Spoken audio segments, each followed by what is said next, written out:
Yeah.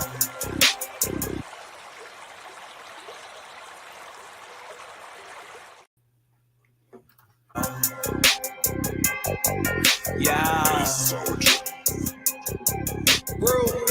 You hear me? Music. Jig head, tied on with that soft plastic. Bouncing on them crappy man like gymnastics. Cooler full of bodies, yeah, like a casket. Cooler full of bodies, yeah, like a casket. Jig head, tied on with that soft plastic. Bouncing on them crappy man like gymnastics. Cooler full of bodies, yeah, like a casket. Cooler full of bodies, yeah, like a casket. Showing up and showing out, putting hooks up in their mouth. Don't know what I'm talking about, you must be stuck up in the house. Sitting on the couch while we sitting on the boat. Dropping jigs on these fish, man, lips are getting poked. Yeah, my bait just got smoke, like a new boat. And I seen the whole thing, yeah, on that live scope. Sean dropped the anchor boat, man, I think I found the hole. Ain't no hall pass needed, cause I'm running through the school. Jig head, tied on with that soft plastic. Bouncing on them crappy man like gymnastics. Cooler full of bodies, yeah, like a casket. Cooler full of bodies, yeah, like a casket. Jig head, tied on with that soft plastic. Bouncing on them crappy man like gymnastics. Cooler full of bodies, yeah, like a casket. Cooler full of bodies, yeah, like a casket. Murder was a case, then a crappy ain't safe. Put a fish in his place, cause my hook set strong. Lay the smack down on these slaves. Lay smack down on these slaves. Murder was a case, then a crappy ain't safe. Put the fish in his place, cause my hook set strong. Lay the smack down on these slaves. Lay the smack down on these slaves. Jig head, tied on with that soft plastic. Bouncing on them crappy man like gymnastics. Cooler full of bodies, yeah, like a casket. Cooler full of bodies, yeah, like a casket.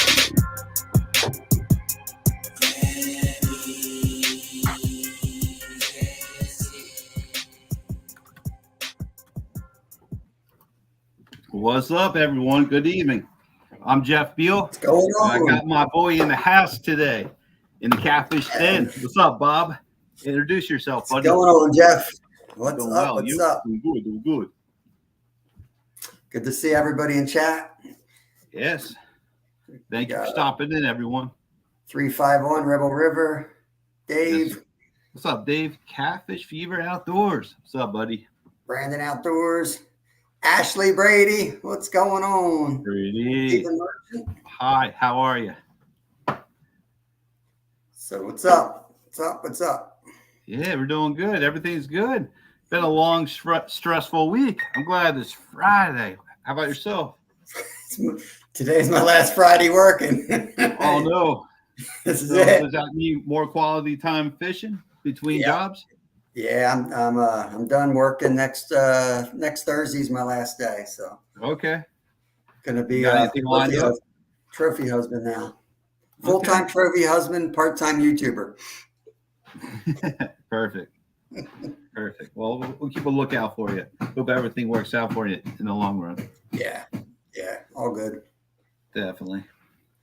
So 351, you're asking, that was a crappy casket. That was featuring High Speed Chase, official music. When you get an opportunity, somebody look them up on YouTube and put the post. That'd be cool. Throw it in chat. So I don't know about you. It's getting a little bit warmer in Pennsylvania, and I think the fish are going to start really picking up soon. What do you think? Yeah, definitely. I've seen. I've been fishing mainly for carp because around here in Pennsylvania, the trout. You can't fish between. I think it was February 18th this year and April 6th. It'll be April 5th and April 6th, 8 a.m. is when we can start casting. Don't tell anyone that. It starts on the second. Got to give us a day. Half the people are out of state, so it doesn't even matter. Right. Yeah. So half the waters closed down. Anywhere that's stocked with trout, like most waters, there's exceptions, but most of them are shut down, so it limits access. So I've been stuck on mainly the local creek, and they've definitely been picking up. And for carp, at least, the big ones are biting, but I'm starting to see the bass jump and more activity. Minnows. As soon as you see the minnows in the shallows, you know it's time. So that's It's about that go the time. shallows. Yeah, on Tuesday, I believe it was Tuesday, Pennsylvania Fish stopped by my local waters, and they put at least 1,000 fish in my local creek. But that's not including the fish that the local Stony Creek anglers are going to put in. So it's going to be loaded. We're going to have plenty of bait and plenty of fish to eat this upcoming spring. Did you get a look at those fish this year for the Stony Creek ones? Are they big boys as usual, or? Well, rumor has it there might be a couple monsters, but about like normal, typical 18-inch and so on. Hey, Stuart. Nice. What's up, Stuart? Hey, Stuart, you shaved your head? Sorry, I had to ask you. Didn't you? I know he was cautious about it, which I can't blame him. I think his wife was cautious about it. More like it. Yeah, he's probably more gun ho. He's like, come on, he's as we say in the world, he was going to stay married, even though he's not married yet. But 351 dropped the link to the crappie casket. Thank you, Stuart. Yeah, he's heck of a guy. Yeah. So I don't know. I'm waiting for the cats to turn on. That's what I'm waiting for. Same here. Same here. I don't know if you remember yesterday during the raffle giveaway. Oh, by the way, Daryl and everyone else who did that, that's such a great thing you did for Big Mike and his family. It shows you what kind of guy you are. Stand-up guy. You're awesome, man. Yeah, 2 stands raised over $5,000, I believe it was, from the catfishing community. Yeah, it was awesome. $5,000. They reached a point, and there are some people that, hey, if we make this amount of money, I'm going to have to do this and that and that. There's some of it I want to see, and there's other of it I do not even want to look at.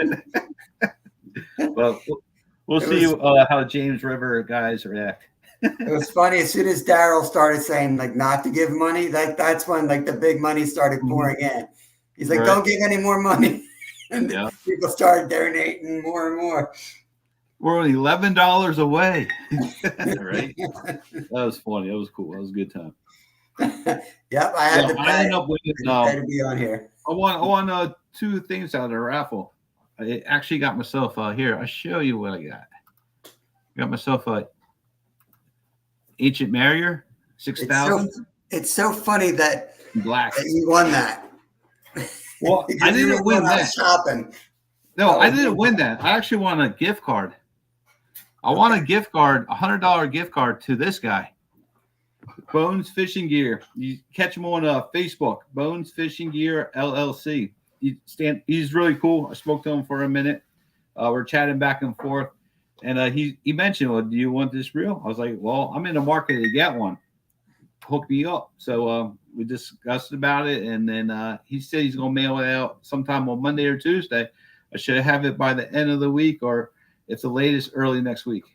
So what does he do? So does he sell all different company stuff, or is he like stuck? He's fairly new. He's still in the process of opening up his own website, but it seems like to me, hey, Kelly, it was like a real nice garage. You walk in there, and he turned it into a fish shop. Nice. Yeah, it is real nice. That's cool. If you check his Facebook out, you see exactly what I'm talking about. And he's like us. I mean, where's he at? He's trying to make it happen. He's more into like catfish gear. That's what it looked like. Been fishing a long time. I think like around here, I was talking to the local shop, Pearson's up in Green Lane by the Reservoir. Yep.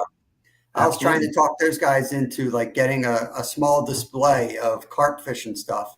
Mm-hmm. And they were like, "Oh, we just don't have much, much demand for it." Like, right. Are you kidding me? like people know where I fish, right? I'm like, you see where I'm catching. It wouldn't be hard. It's just I can make up some pack bait in a Ziploc bag and a couple hair rigs. That's all you need. I sell Jello. Oh yeah, don't be jelly. I got the NutraSweet Jello by accident one time. So you know what this is, right? Yeah, I don't use that because it makes them too small. I need a bigger. You need a more compact. more. Yeah, I need like a man's amount of breadcrumbs, not that little thing. You know, I mean, I'm not really much of a carp fisherman, but I tell you, I got a little bag here. I'm sure you have all of these too. You're getting all nerded up. Look at you. Yeah. Yeah. Well, I actually bought this gotta- like 3 years ago. I never used it. I'm telling you, it works. It does work better. Slightly better, but better. What about this? Have you ever used these? What is that? I can't really see it through Well, the this pack. is interesting. It's a carp rig. Hook size. Here, I'm gonna put myself on solo. I'll show you. Maybe explain this to me.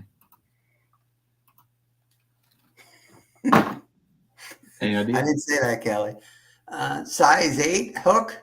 It looks just like a hair. That's a hair rig, right? Is that? That's the definition of a hair rig. The little loop off the back. Okay. Nice. Yeah. So you float. I don't know if I have one hand. The corn, doesn't even go on that hook. Okay. It goes on the loop. So, Gotcha. because carp will pick it up, so they'll suck that corn down deep, and then when they feel that hook hit, they shoot it out, and that hook hooks them almost perfectly every time. So you actually don't want to put anything on those hooks. What's up, Kelly? Sometimes I will. Like if I put the fake corn on the little hair rig, I use 2 pieces of fake corn on that hair rig loop. And then you put one of those little bait stops there so it doesn't fall off.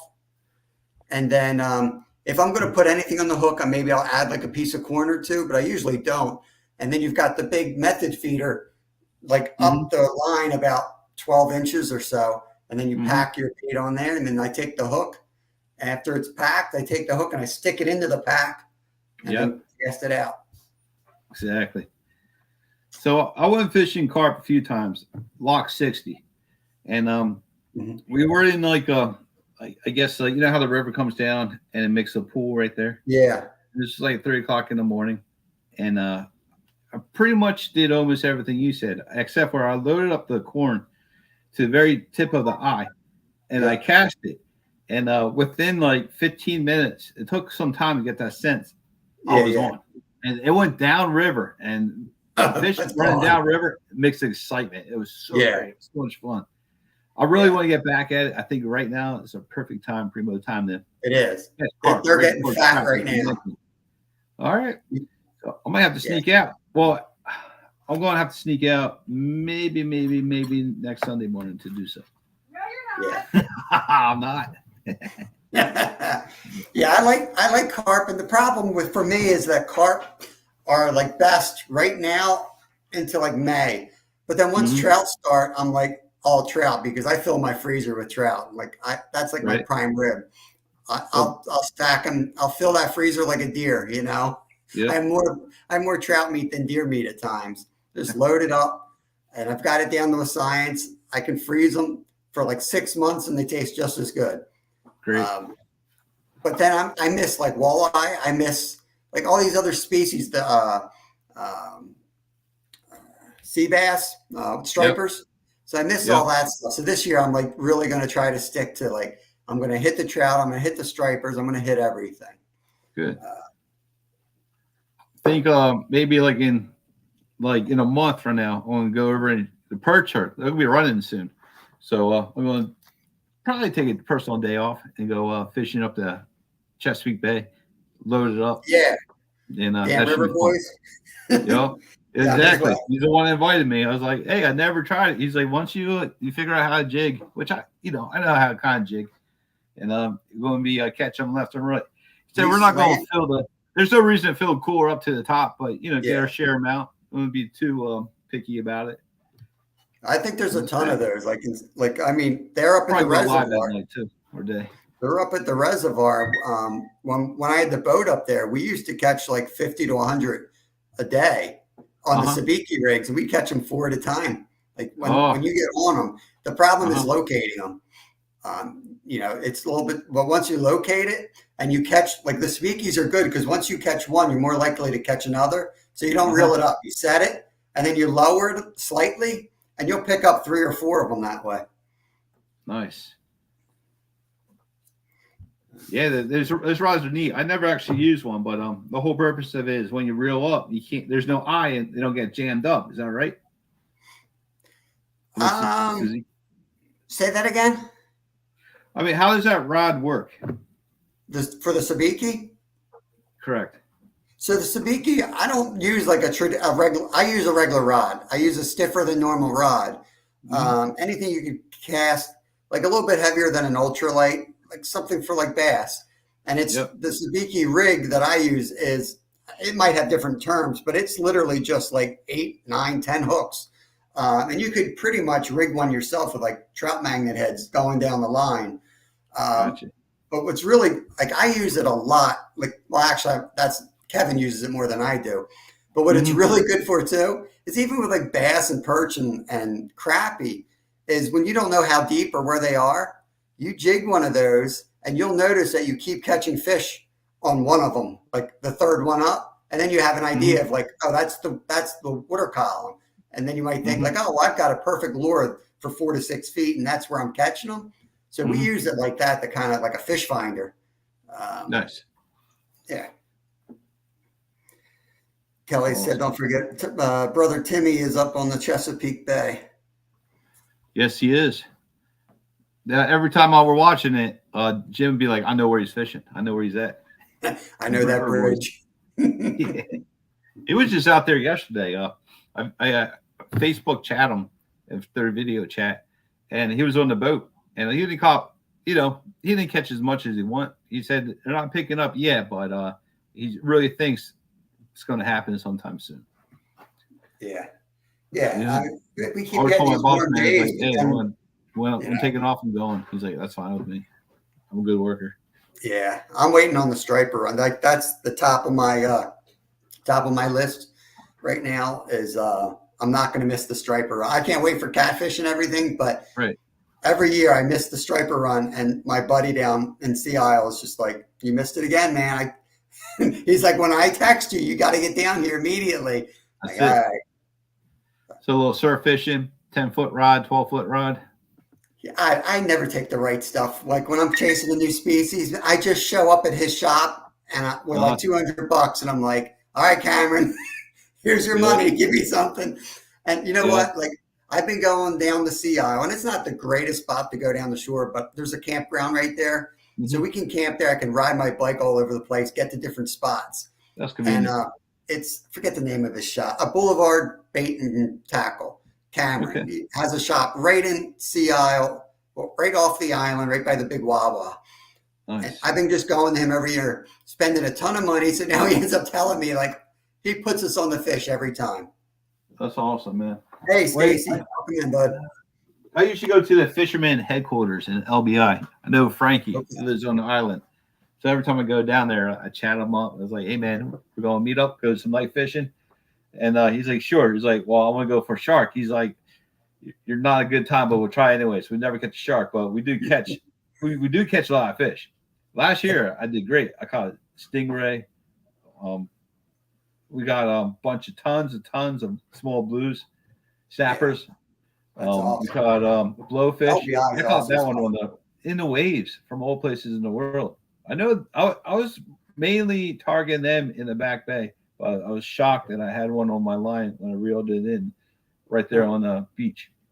Where we stay when it's rough. 4 houses away from the beach. I mean, there's no boardwalk. There's just nothing but houses. It's awesome. They say that surf. Like, I'm not a surf fisherman. I do it like once a week, once a year for a week. Like my same here.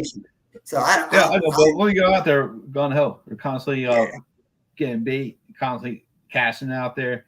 I have idea how to read the ocean. I know where the troughs are, and but majority of the fish caught on the ocean, you'd be surprised, is literally like 10 feet in front of you. Well, I think the reason is, and like for years I was afraid that I'm like, there'd be no fish where the waves are crashing, but that's where they're at, because if you go out there to your knees and you look down, when that wave crashes, you see all the clams and the sand fleas. That stuff's all turned up. So that's what they're in there eating. The frenzy. Exactly. It's almost illogical until you think about it a little bit deeper. But yeah, it's definitely worth going to like a local dude and sticking to him. You're going to pay a little bit more money or whatever, but like if you don't do that, then you're going to have to hire guides, go out on head boats.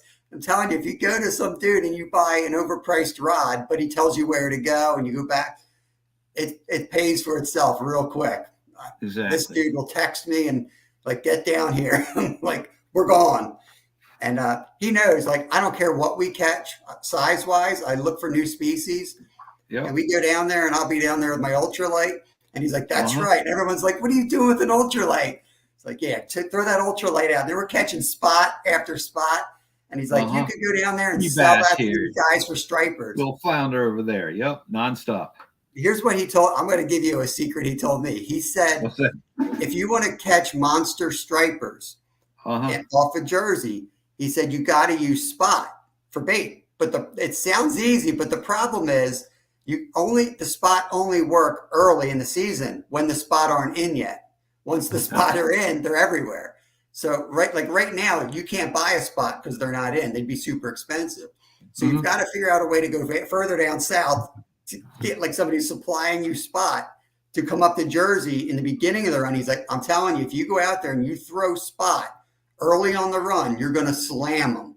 But you wait like 3 weeks later, he's like, there's spot everywhere. They don't care. There's too much for them. They're looking for something different then. Yep. It's kind of like match a hatch. Then you got to get creative. That's when you start using your plastics and stuff. Yep. Hey, speaking of stripers and stuff, hey, Bullock, Kelly, you still there? Let me know. Kelly. All right, we'll see if he's still in the chat there. Oh, Muskrat. Welcome in. Muskrat. What's up, Roger? So right now, I'm running on fumes. No food in my belly. Worked my butt off all week. This is the first time I actually had a chance to kick back and do nothing. Yeah, you texted me from, I think, the store. Yeah, I was. I had to go to the grocery store right after work. I was like, oh, come on. You know, I'm sure everybody else. Like Stuart, go live in the produce section. If I had to, I would have. I just make sure it would be misting in the background. Yeah, you're right. Yeah. Hey. You're an adult. That's an adulting thing. Going to the grocery store is an adulting thing. Yeah, it's true. It's an adulting thing. Yes. You can go to the grocery store, go back to where they, like up around here, Landis, they sell all the chicken livers. You're playing with your fish all day. Sure. You could go back to where they sell the catfish bait. Walk around the store and show people what to use for catfish bait in Pennsylvania. Hot dogs, scrapple. Oh man, here, hey Bullock, I want you to come up here for like a second, and let me see if I can get you in there. And there you go. I don't know if that will click you in there, but I want you to come up here and describe what's going to go on later on next week. I never had a chance to speak to him. I heard this guy's awesome too. Oh yeah, Kelly's awesome. I hope he can get in there. He's like a tech wizard. I think he helps out Dave a lot from Double Hook. Nice. Yeah, Dave's pretty cool. Actually, I'm waiting in the mail to get Dave's sticker. It should be arriving sometime soon. Speaking of stickers, I traded. Oh, I have my sticker. I had stickers. There he is. I've got a couple of them. If he doesn't, I can give you one too. If I have a couple extras. Nice. Whoa, what's up, homie G's? Chill like a villain. What's happening? You hard at work? 922. What's going on? Yeah, I'm hanging with the troublemakers here. That's what's going nice on. One. Like it. That white be popping in the water, man. White and yellow. That is skipjack food right there. That's my version of a shiny hiney. The shiny hiney. That's what I'm working on right now. I've got 10 more of those size to make, and then 15 more size and another one to make. There you go. I just mailed one of these out to Double Hook. Oh, sweet. I love those. Yeah, do you like that little reflection going on there? I love those. That's shiny. Yeah, it is shiny. It looked So, good. It looked good right there. Oh man. It looked Well, good on that. All right, later on, email me your address. You have stickers too? No, I don't have any stickers. Oh, I'll mail you one, man. I'll give you both one. Awesome. Then I'll probably give a few away during the tournament next month on April 20th on my birthday. We're not going to call it a birthday bash. We'll call it it's going to be a DIY challenge. Really. Wait, your birthday's on 420? Is on 420. That's all right. Change everything. That's awesome. That's awesome. Yeah, I'm going to give. Don't let me forget. I promised a hat for that. I'm going to give a hat out. Yeah. There you go. Yeah, I'm going to be giving a hat out too. So I'm going to give out 2 different hats. It's your choice. I'm going to give out this one or this one. I like the red and black one. I like the black and red one. Yeah, I like the black and red one. That's back. sweet looking. I like that. Oh, I like the other one, the black one, the mainly black one. See, I always like the mesh. Absolutely.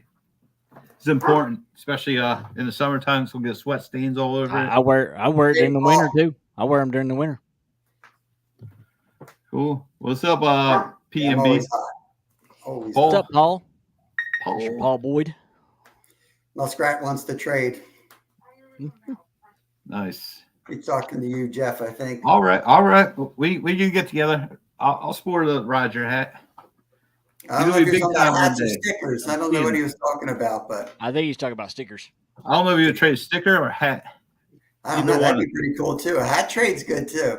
Yeah. But all my hats are all worn. You're gonna be all nasty. All my hats are on my my store. That's all. Merch store. That's Hey, what you guys wash your hats? I mean, you put them on in the skeleton and throw them in the I washer. take a swim once a year with it on. Like jump in the There you go. Unami. Little salty this time. When the wife says What? your hat stinks, then that's when it gets the wash. I just put it outside for a couple weeks and then bring it back in. Nice. I'll go to the lids at the mall and they sell these skeletons. Yeah. Put it in there, they close it. Put it in like You the know what I'm washing talking about, machine, right? right? Kelly? Yeah, Yeah, I know what you're so- about. Yep. Yeah, I got a bunch of them, and sometimes when I go to elsewhere, I find them for real cheap, and I'll just stack them up, wash all my hats in like one wash. Hey, it's 922. What's up, buddy? The crappy barbecue guy. How you doing? 922. So, you want to talk at all about the tournament? Yeah, we can definitely talk about it. Here, let me go to the banner, show this real quick. Here you go, guys. This year, not your average fishing rod challenge. It's a DIY event. It's on 420. Starts at 8:30 p.m. to 2:30 a.m. It's on my channel, Fishing with Jeff Beal, and we're going to have a bunch of anglers fishing, and we're going to have a special guest host. Right now, it's going to be Linda from Butterflies and Sunshine. I'm actually going over her house and teaching her how to do everything from the Excel to StreamYard and how to spin the tool, the prize tool. She's really good at what she does. She does. Is she? What's the? I don't want to guess wrong, but what's her relationship to Ed Evans? Oh, I don't know. They're just buddies. Friends? He Okay, lives, like they live in an apartment. okay. She's over here. He's over there. So I can tell they know each other well because she does a lot of his. Like I've heard her read chat and things for him while he's having problems. Right. And she's really good at like she knows how to. He's out like person under his She might even be a better fisherman than Ed Evans. You know what I mean? Though she Well, can tell him hold the that. chat together when he's there cursing under his breath, like no one can see me. This isn't working. She knows what to say to keep everybody just like laughing and rolling along. She's a good. But yes, Roger, there is a tournament. She got another monitor, so she got dual screen, and she's new to it. So you know when you get introduced something new, you're a little hesitating, things of that nature. But with some practice, I think she'll be ready to go when it's go time on the 20th of April. So speaking of that, it's a DIY event. So that means Thanks. everybody on panel, the 6 anglers, they're going to have to make their own fishing rod, not with a standard blank or conventional fishing parts. It has to be, I don't know. I'm not going to say what I'm using yet. It has to be something not normal to make This is it fun. bringing back flashbacks of wood shop, Yep, exactly. what I failed miserably at. Well, you can use a reel. You can use a fishing reel and terminal I'm tackle. anti-fishing reel, Jeff. I think that's Keep cheating. going by hand. This is going to happen. So Hey, I could tape a reel to a crutch. I'll tell you Oh what, man! Oh, you just said that? Reels. Oh my I God. thought I bought. Oh my God! Kelly, you suck, man. Kelly, I was going to use a hand line. I started it. Yo, Kelly, I already started it, bro. I'm already on it, man. I'm already on it. So, Kelly, I actually want There you go. this is Katie's, right? There you go. There's mine then. Oh, there you go. I'm going to throw this That's an idea out. 8-foot PVC pipe. I ruled Nice. I ruled this one out, but I think somebody might be able to use it. I was going to do a hockey stick, and I was going to. Yeah, I went to the hockey. I was trying to get a hockey stick at the Goodwill. I could not find one. Well, I got plenty of them, but what I was dude, going to do is instead of casting, I was going to freeze the bait in a puck shape and slap shot it out into the Schuylkill River. Right, here you go. This is just prototype. I didn't even start yet. I'm just messing around. See, it's just gonna be all lined up perfect when I get it. And this is gonna be my fishing rod. And round bait caster reel is gonna be on top. Don't mind this. It's gonna be all secure. This is just Like temporary 200 mocked pounds. up. Well, that's funny. That's awesome. So I have that. I have another idea. Whatever one works. So this is how it's going to go down. Start with your rod, and as soon as you catch a catfish on that rod, you're allowed to have a standard fishing rod as a bonus rod. And if you catch another one on a DIY, you get your final standard fishing rod. So you're allowed 3 rods altogether, DIY, and 2 standards. Then you just fish for the rest of the Any night. size catfish. Any size catfish. Okay. So What species count? What do you consider a count? we're just doing channel and flatheads. Okay. Bullhead Channel don't and count, flatheads, and the right? heaviest bag wins. So Bullhead does not count, right? Or did nope, it's not a channel. You can use it for bait. You can use your bait of choice. I'm fine with it. I just want to know the rules. Yeah. So that's I'll make pretty either much work. everything else is. We're gonna probably round up and round down to make it easier for her to keep track on Excel sheet. Eat up, Yeah. eat down. So that works out. That works I'll out. be okay. so shocked if I actually catch anything on this rod that I'm Same here. no clue I'm how I'm gonna preparing make. it to fall apart. I mean, that'd probably be funny if it does. Be a good That's show. going to be the best part of the show. It's just the disasters, really. What did I do? Be got to start reeling in by hand. I'm totally ready to hand line. I'm starting with. I bought the YOLO hand line. That's the heart of my. I don't know how I'm going to get it out there, and then how I can hand line it out to where I need to. I can launch it where I need to. Nerf gun. And I was thinking potato gun. I've made them There you before. But I could do that. But I was thinking I could hand line them. But you got to make a rod, right? So like you got to have a way to hook this hand line to the rod once it's casted. So I don't even know. I'm really just using the rod to be legal in the competition at this point. So I have an understanding of what you're using. You don't have to reveal it. Kelly, you must have me plug me somehow. You knew what I was going to use. I already changed it twice since we talked, Jeff. Yeah. Good. I really want to make the hockey stick work because that would just be yeah. That would be that's dependable. It's not gonna fall apart on you. Use this. And like be Hanson patriotic. brothers out there. You could use that and be patriotic. Yeah. Fishing reel to that. America. as I sling it out in the water. Right. That could go bad. Kelly seems like he wants to be in it, dude. If someone flakes out, your times kill me. Oh, come on. Yeah, that's how we do in PA, right? Is it 8:30? Is it 8:30 a.m. or 8:30 p.m.? PM. So you kill me. I can't. Night owl. We are night owls over here. I can't. My fishing hole that I could whoop the far out of you all closes at dark. Oh, I can't Okay. get. They closed the gate on us. So we can't. They don't allow any more public to go back through there. That's After dark. That's how it is around my place. I have to I get hate down it. like 40, 50 minutes from here Yeah. to get some night access. Yeah. Baseball. I got no other place that I can go that I can guarantee I can actually catch something on something as weird as that. So nice. Well, I might have another one. I might do it during the daytime.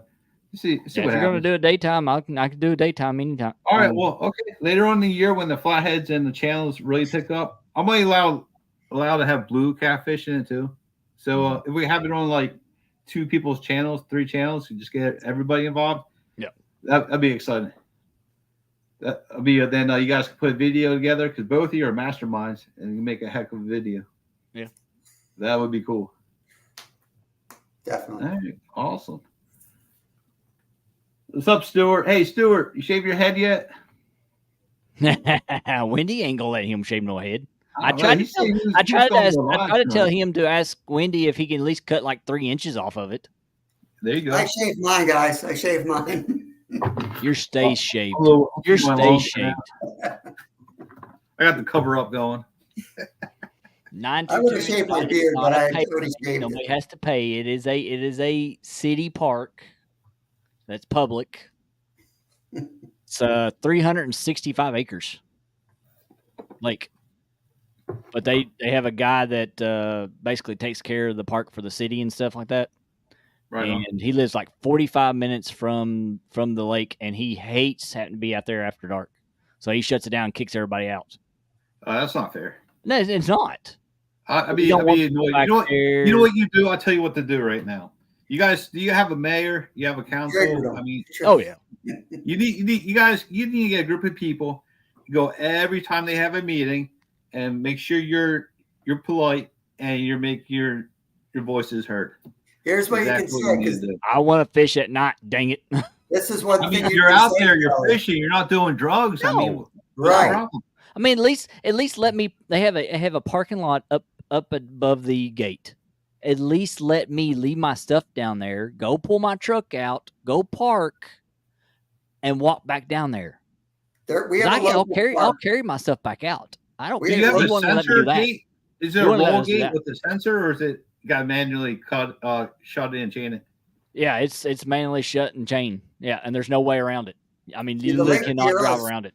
It closes at dark, but you're allowed to be there if you're fishing. And No. the way they pushed that here was that they found out or decided that the fishermen were keeping the bad dudes that were graffitiing up the Exactly. park that Mhm. we were actually in. Yeah. They actually wanted us in there, and it was like a home community. Like we got them on board first, and then they allowed us in. And they gave when we first started this. This is actually down near you, Jeff. We started that we had cell phone numbers for us to call the police if we saw something. So we were Okay. like watch guards in there while we were You were a fishing. town Yeah, watchman. see, they've told us if we cross that gate walking, but either before they open it or after, they will call a cop on us. You guys That's wrong. must be That's the how bad guys in strict. the neighborhood Well, that's then. just the guard. That's the guy that like kicks care the grounds and stuff like that. That's just him. I really don't know how the city actually handles it. What Well, state just that's for what me. you need to do. You need to stay away from him. Go to the council and Yeah. speak. Yeah. And then ask for a solution for the next meeting. Yeah. Exactly what you do. Because I love to be able to fish on that thing at night. It'd actually be pretty cool to fish on that thing that night to see actually how well that night bite is there. And there's Probably another pretty thing good. you can do. There's another thing you can do. You can ask, "Oh, can I buy a yearly permit so I can be out here at night? Yeah. Yeah. And how much would it cost me?" And you guys will make money in the long run. Might be only $50 or $100, but Yeah. you can go out there in your convenience. Yeah. Yeah, no doubt. I Give me think a key. Give me a key to the lock. I'll lock it and then lock it back behind me when I drive down there. you just got to become an employee. That's it. Yeah. I'll take care of it. At night. Jeff, I think I told you one of the tricks we used to do back in the day. There was I'm not going to give out the location. This is a long time ago. I don't think they can arrest me for it. But Whoa, there whoa, was, whoa. Kelly, you see this? 922. He's talking smack, man. I know. Dude, that was 10 minutes ago, Jeff. Oh, was it? Yeah. Monitor's my way. That's the reason why I already brought up the Pay Lake thing. So there was a spot we used to drive down and fish, and the park had a big, like a big wire fence line across these trees, and it would be like a mile drive down to the water past there. We used to just cut. We used to cut it, put our own padlock on it, and just drive in so no one else could come in. We'd fish there all night, go back out, take our lock off, we'll throw his back on, and leave. We did that for years. We fished down there every night, right on the river. Right, pull the truck right up to it. Sweet. Yeah, I'm looking forward to it. I'm hoping tomorrow I'll pull the tarp off my boat, clean it up a little bit. Might have a chance to actually hook the hose up to it, hook the battery up and fire it up, and get all that fog out of the back of the outboard. And I plan on hitting the water next Saturday on the 23rd. I think JBT. It's JBT, right? His tournament starts You're at 10 o'clock Central Time. So I don't plan on catching anything. I might catch something. I might catch one or two. That's probably my limit. But if anything else, I'm going to be out there getting ready for the night fishing. So work out any kinks. If I need to bring it back home and do a quick maintenance or two, I'll be prepared and ready to go. So I'm fishing his tournament on the 30th. Nice. Which is also trout opening day for the kids. And the stocking at Stony Creek. So that's gonna be a long day. So do you want to switch? Do you want to fish this upcoming Saturday? I'm willing to work with you. Whatever you want to do. Not this Saturday. It's next Not Saturday. tomorrow. The 26th.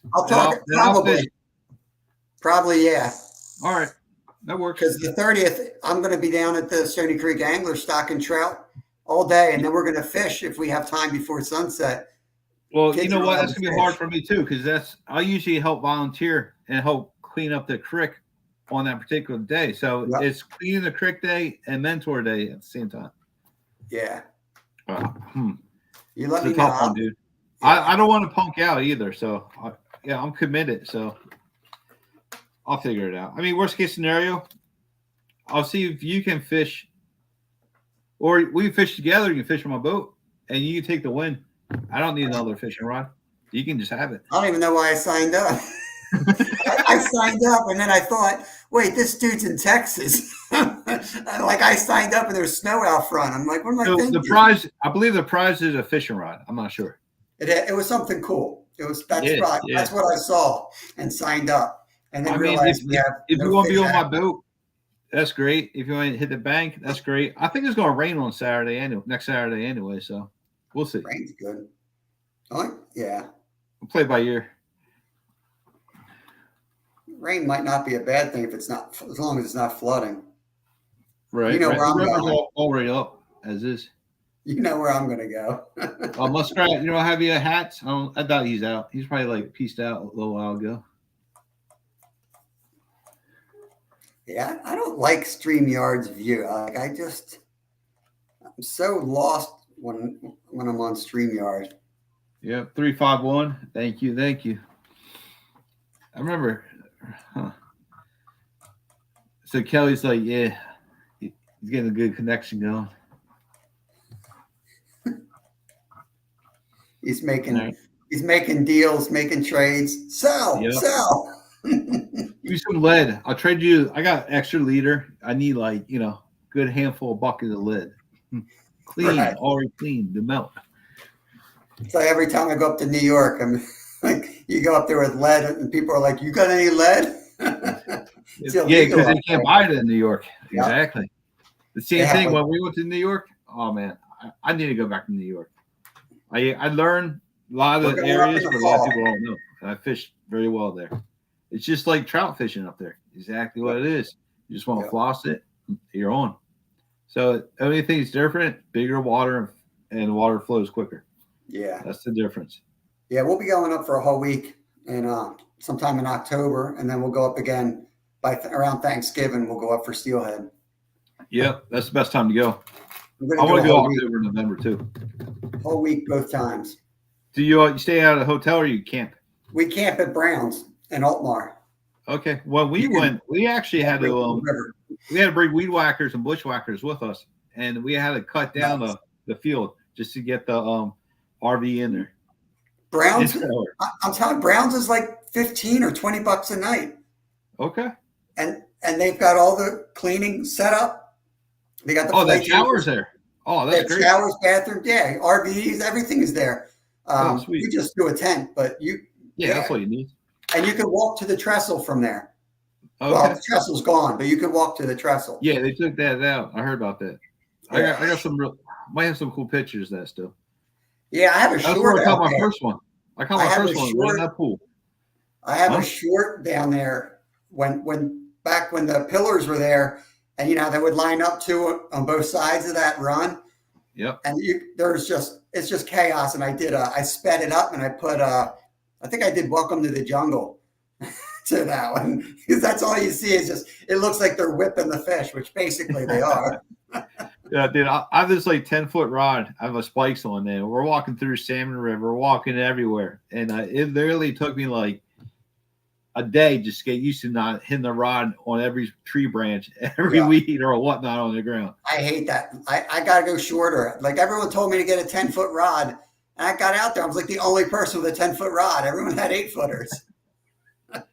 I went down with Matt. Matt was cool. This guy is awesome. He was yelling at everybody on the way up there and on the way back. But besides that, he's awesome, man. He made First time I went up there with Kevin, he was 5 years old. We went up there. I had a rope tied around him, tied to me in case he got washed away. And we're walking up, and we saw this dude. It was 9 a.m., passed out, like beer cans all over him, right? Right. We came back later. It was pouring rain. His buddies had taken all these trees and leaves and just piled them over him. So he was literally like buried alive, I guess, so he wouldn't get soaked. But Kevin's just like, what's going on? Like, we were near Shane's, and the first night there, and this guy's notorious. He dressed like Michael Myers, and he goes up to everybody's campground. So if you're new to it, he's gonna try to freak you out. It's oh my god. See Michael Myers walking like 3 o'clock in the morning past your campground. Yeah. We go up every year and we see the same people at the same spots. It's funny when you recognize the person or their voice. You're like, oh, it's that dude again. Like you literally see the same people. But yeah, I'm so due. How many people you go up with? It's just me and Kevin. Yeah. Yeah. I might have to drive behind you guys. 4-hour trip up. Not bad. We're probably going to just camp out of the car this year because I got that car tent now. Which we camped out of the car last year, but with the canopy set up, it's going to be a little bit better now. I have a Tahoe cover. Just lift it up, and I can just put netting around it. I'm good to go. Yeah, definitely. Stuart's hiding in the basement. Is he in the basement? He's hiding in the basement. He said that might not be a good thing. Stuart, type in the password. Type in the password. John Smallwater Charters makes him say something in Scottish. What's up, Stuart? Sorry, man. My laptop is covering that, so I completely missed it. Excuses. Absolutely. Oh, here he's going to trim it right here. Oh, he's going to trim it. You pause.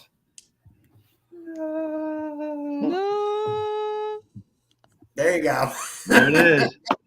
All right, that works. Good job, man. I'm good with that. Now you're gonna make a jig out of it, right? Yeah, you have to tie something with that. Yeah, you have to tie it. Then you auction it off. Do with this. Auction that off, and the money goes to I was just like, don't send that jig to me. It's going to get a crawl on it. Not auction it off, and then the highest bidder, that money has to go to Mike. Is it Misty? Yeah. Dead ends on it anyway. I mean, it's got split ends and whatever else. But I can't believe how curly it is. Looks like a hook itself. Customs. It's the shape of a hook. Nah, it was needing done anyway because I mean, like I say, got dead ends on it, so that'll do. I'll grow even better now. Now, question. I heard through the grapevine that Bob, who's anything is possible, was on about these things. Jelly beans. Yeah. No, they're not jelly beans. No, they're artificial sweet corns. Ah, close enough. Fake corn. Basically, I've got Keep 'em. different colours of them. There's 5 different colours. I bet he has a little blue Pink, pill. yellow, green, red, and orange. So I can see where you guys like use the hair rig for these things. I completely understand that. But one thing I was going to ask a question was to Bob. How come that carp ate the artificial ones? I think it knocked it off because it took it. First of all, I was using a size 6, and that was a huge, for me, that was a big carp. I think probably 15 pounds because I've caught some 10-pounders, and he was bigger than the 10-pounders, like fatter and longer. That hook just like disappeared in its mouth. So that thing was flopping around, and he was running me pretty hard. So I don't think he I don't think he chewed it off. I think it was just part of the struggle. It just came off. But both of them that night stripped me. Both that day. I caught a big one in the morning. I caught the other big one that night after work. I only fished. Carp eat anything, anyways. That's the thing that people don't really understand is carp will eat anything. They are a scavenger feeder. Yeah. So anything that looks like food, they're going to eat it. Yeah, they're a freshwater vacuum. They're a freshwater vacuum, as far as I'm concerned. Oh yeah, that's why a lot of people use grass carp inside lakes to clean up the lakes. Mm-hmm. That's what a carp is. Yeah, it's a garbage disposal. I've done really good on garbage disposal. Pretty much, they'll eat anything that's in the water. They'll eat plastic. They'll eat paper. They'll eat anything. Yeah, there's lakes that will stock just 1 or 2 grass carp. They make them sterile, and they don't want you catching them. You catch them, they get mad at you. Yeah, there's a fine. There's a fine if you take it out of the water. Yeah, I caught a huge koi to place, and they were like, "Put that away, put that." I'm like, "It's she's beautiful koi," and I didn't try to catch it. I was trying to catch catfish. They're like, "Get it in the water." I'm like, what are you gonna do? But the owner saw me. Like the owner that owns the land came running out. And I took care. I kept it in the water. I'm like, "Do you want to get pictures?" I was like, "It looks healthy." And once they realized I knew what I was doing, I wasn't laying it up in the grass. They were cool. And they actually came over and took pictures because they said they hadn't seen that fish in 8 years. So I thought that was pretty cool. Oh, I know what you're talking about. You know, they have the mirror carp there, right? They do have mirror too. They have a bunch of koi in the smaller pond, but they put a couple of the bigger ones in the big pond. Okay. But that one she put that one in. I forget the name of the lady. She said she put that one in when it was just a little baby. Is this place like 45 minutes away? Orange. What's that? Is it like 45 minutes away from my house? It's Worcester. Near 363. Yeah. The Red Barn? Yep, right there. Okay, yeah, I used to live near there. Okay. Somebody that follows my channel pretty closely got in a lot of trouble there going after the koi. Oh, good gosh. I know where some wild koi are. You know what? I'm willing to show you. I'll show you. I'll show you more spots where they are. I'm not into koi. I'd rather catch a common because in the creek where I catch them, those suckers fight so much harder than even Green Lane. Some of the lakes, they fight so much harder in the creeks. I mean, even without the current, they're built different. They're just. Right, so here's a question for you then. Here's a question for you. Right. So what's more? Hey Sam, V8's in the house. Hi V8. Hi Sam. What's up, Sam? Hey, Sam's gonna be one of my with friends. One of my friends. Everybody knows Sandy Toes now. The thing is, she was mentioning about goldfish being it's unethical or moral to basically catch a goldfish. Well, theoretically, goes the same way as koi carp. I mean, you know that ethical. You don't fish for them, but I mean they do take the bait. It's the same process as catching a goldfish. Yeah, Who Morally. says we're using? Who says we're catching it? We're just going to Walmart, picking up the goldfish, and putting it on a hook and throwing it out there as bait. I mean, who goes fishing for goldfish? We use it for bait. I got 24 of them upstairs right now. We buy dozens of, I forget what they're called, but they look like mini goldfish, and they will get pretty big. But we feed them to those snakes. But yeah, we have a couple that we've decided they're cool looking, and we've left in bigger tanks. And someday I'm going to put it in the pond you gave me, Jeff. Right. That's never going to happen. He's going to put it in the pond, and then he's going to try to fish for them. Well, right now your pond is filled with it's going to be filled. It's all set up for chicks. We got an order of chicks coming in next week. So first I got it set up for the chicks. And then once they get over to the coop, I'm going to start my indoor pond. Nice. My town we have chickens all around Norristown, everywhere. You walk down the street, they'll follow you. It's crazy. For like a urban city, they have chickens all over the place. That's crazy. I was just down there at El Primo's last weekend. Okay. You know where that is, like Markley Farms? Yep. Yeah. Lyle wanted a cactus, and that's the only place I could find that sells fried cactus. Hey, Louis. Hey, Alvin. Haven't seen him in a while. Hello. Yep. Somebody was saying something. I heard somebody was about to say something. All right. What are you doing this weekend, Jeff? Now that we know what we're doing 2 months from now. I got work tomorrow morning. All right. Yeah. Maybe get some sleep if I'm lucky. I'll be setting up the boat like I told you earlier. And I need to look for some bait. So Sunday morning, I'm going to be searching for bait. So I'm going to hit up some of my holes and fill up the freezer chest bait tank, hook that up, get the pond pump working, make sure the filters are semi-clean, get the water filtrated, get the chlorine out of it. I'll catch a bait, keep them in a bucket for a day or two, and I'll transfer them back in. I'll put them in the tank, and it'll be good to go for Saturday. If I'm managing to get everything completed by then, I'll be good. So I got some frozen chubs set aside for you. I got like 4 or 5 frozen chubs that are like, 7 inches. Yeah. We went out and we caught like 30 of them that day, and I kept a couple bags of them for you. So if you want frozen for channels, that would be pretty good. If I can't catch, if I'm like limited time, if I have no dice and catch anything, I'll give you a call and I'll meet up with you.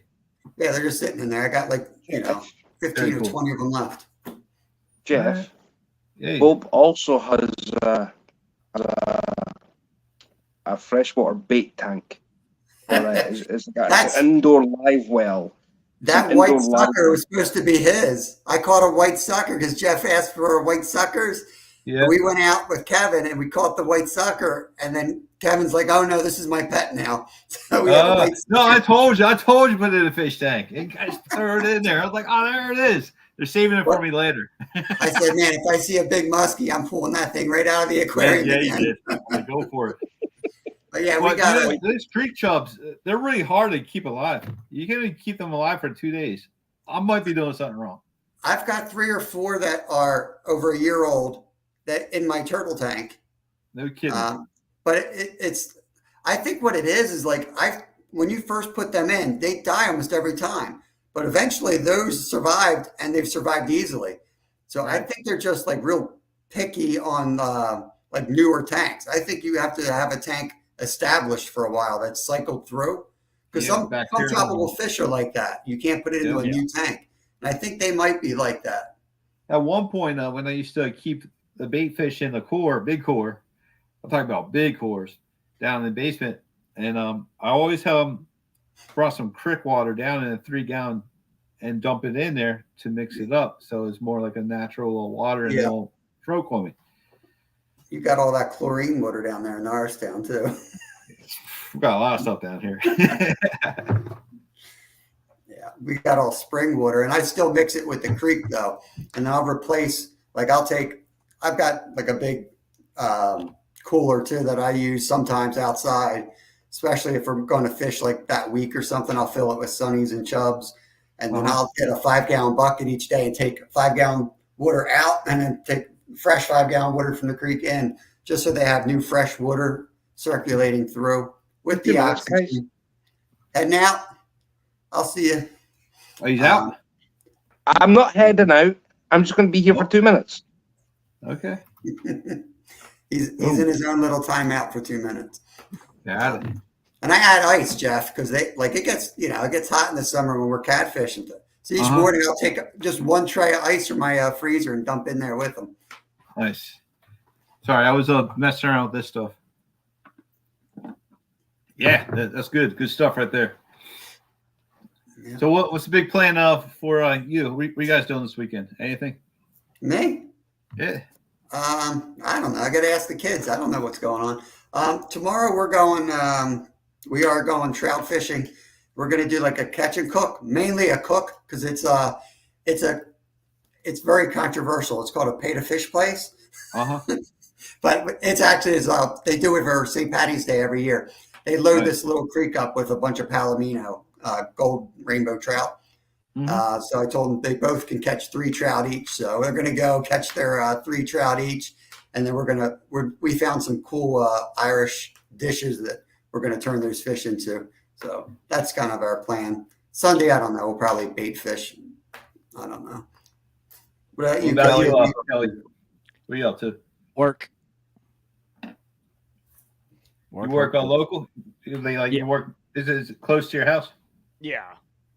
Yeah, I'll be home. I'll be local working tomorrow and then family on Sundays. You go to church and everything? No. No? No. Okay. I don't either. I'm usually too tired fishing all night. It's summertime. My church is in the woods. We have our normal family stuff, so that's what we do. Nice. That's awesome. If you're about churches, my church is the nearest watering hole. Child just walked in. Gotcha. Yeah. It's that night when the kids start bothering us. She just got home. She goes, I am not a bother. I was speaking more about mine. Yeah, I don't know what I'm doing Sunday yet. That's actually you know what? I'm going up to my parents' place. That's another reason I'm glad I'm done with work next week is, my parents are getting older.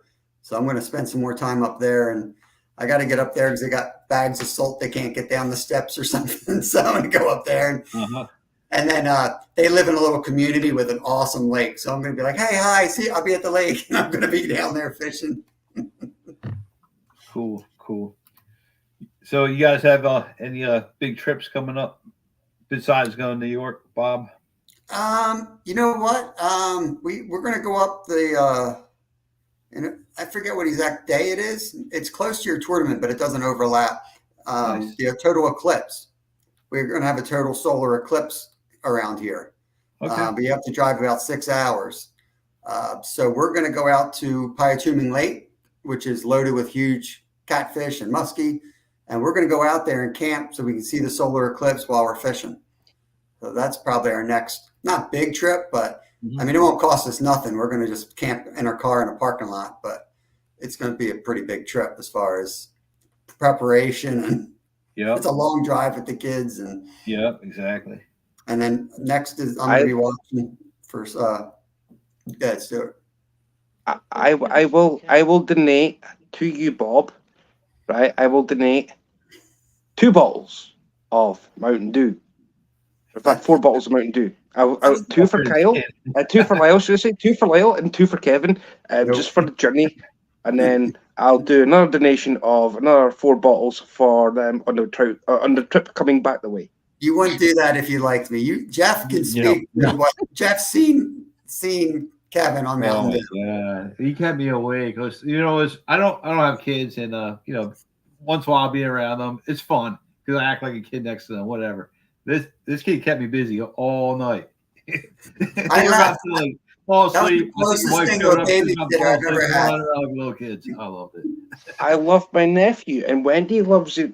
Wendy loves Kevin and Lyle. So I I'll mean, ship them over. we got You can have them. we yeah, but you I don't don't know. know about that, man. I mean, Put 'em on work the back, thing is, we got to look in their best interest. You know what I mean? Because I mean, we're their auntie and well, Wendy's auntie and the uncle. So I mean, I got to look after my nephews, and brother Bob has kindly said yes, without saying anything. And so Kev is they'll be- Kev's like a hardcore fisherman trapped in a 10-year-old body. You know, he's like that's all he wants to do when he's out. And the hardest part is keeping him in the camera because like he's just gone constantly, hello. breaking rods, and I'm re-rigging and re-rigging, and he's gone again. And Yep. As I've said, the best thing for Kevin is a GoPro. He's got one. Use it. yeah, good luck. Try to. Yeah, you talk to him. You don't listen to me. You don't listen to nobody. That's what I say. I got something better than a GoPro. It's patience. It's called a phone, and I bought a harness that'll hold your phone on your chest. Yeah, we got one of those. He just won't put it on. He won't even put sneakers on. He's like a wild man. Hey, and he jumps in. It's better that he does that now because that generation is coming up right now. Yeah. Hey, speaking of which, Catfish Curtis is in the house. Oh, no way. Curtis. Yeah. Curtis. Catfish Curtis, we've been using your method of petting the fishing rod to get a bite. And it worked once out of the last 3 times, like where we were getting hits. The price is One of right. those times we petted the rod and immediately got a takedown. You gotta talk sweet nothings to your fishing rod. Hey, Curtis, There was a guy. tell me, There's a you gave away my fishing rod idea. There was a gentleman across here, trout fishing. This is years and years and years ago. He went out fishing, dry fly fishing for trout on a basically hillock, and he actually sung in like harmony that would like bring a fish in. And he just starts singing, and next thing is he says, "We go, just sing to the fish, and they'll take the fly." And he landed it, and I was like, "No way, it works." That's the reason why we. That's the reason why we start going. He fishy. It's true. That's from Sesame Street. That's where that's from. You need to see it, and like you need to like say, "Here, fishy, fishy, Or just fish." get Miss Becca and have her do some kind of a jingle for you for the fish. I mean, I love what Bob says. Like, "Here, fishy, fishy." Let's hear it, Bob. Sorry, I tried to even get his accent right. I did it. Here, fishy, fishy, fishy. there you go. Fishy, fishy. I think I stole that from Josh. I think he does that from Catfish, Carps, Trips, Tips, Ticks. Curtis, Curtis, please no one begin singing to your pole.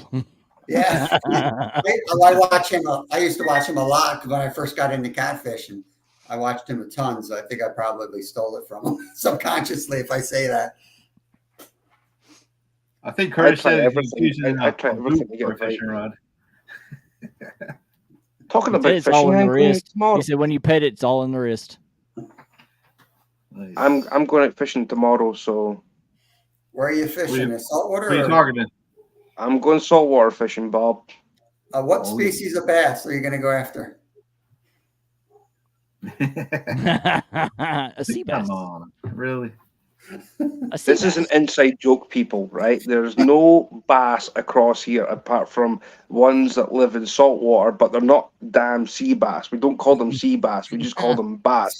Stuart enraged bass. the whole UK in one night somehow. And it was all about bass. It was so funny. So now every time we go on a live, I'm just like, "You catch any sea? What kind of bass you catching?" Yo, is Two-Stand, is his show going on right now? Completely overlapped him. But like, I don't think he really cares. Yeah. No, I'm basically watching a catfisherman, a trout fisherman, There you go. and not fins. No fin is possible. No fin is possible. Who are you calling a trout fisherman? Anything is probable. I'm not a trout Probable. fisherman. You fish for Well, trout. you say sweet nothing as you whisper to the fish, right? Exactly. Everybody needs to be a fish whisperer. See this bit down here. Where am I? The fish whisperer, and everybody needs to be a fish whisperer. Here, pull this up. This is what I fish the for. fish they come across, and Here you go, Jeff. Pull that up on screen that I just. Kelly said he's a creek. You got it right junkie. here. Oh, let me see if I do it. Boom. There That's you go. what I fish for. Bigums. Big boys. I don't fish for What is little that? trout. 75 pounder, 80? It's 75. Oh, look at that. I know, pretty good. I'm joking. That's 47. 47? That's 47 pounds. Are you short? Yeah, How tall 47. are you? 47 pounds. Not bad. Yep. That's huge. It That- was. Trust me. big. That's a big blue. Like length of the boat.